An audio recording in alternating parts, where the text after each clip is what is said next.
Le NPA a connu un ouragan médiatique avec la candidature d'une jeune femme qui porte le foulard.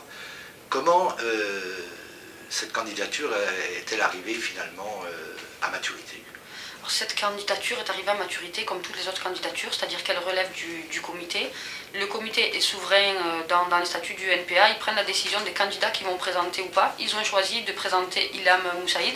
Alors, je vais prendre 30 secondes pour vous parler d'Ilham. Ilham, c'est une candidate qui est au NPA depuis plus d'1 an. Elle a participé à la création du NPA sur Avignon, dans le département du Vaucluse.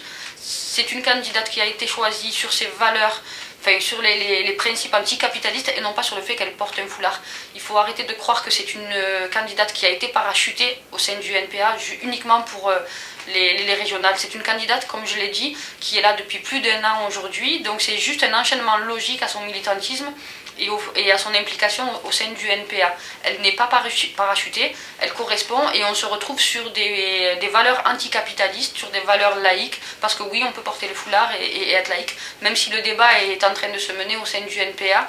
Ilham a pris ses positions et est maintenu sur la liste, parce que c'est tout à fait sa place. On refuse de la considérer comme la fille au foulard, on la considère tout simplement comme une militante du NPA.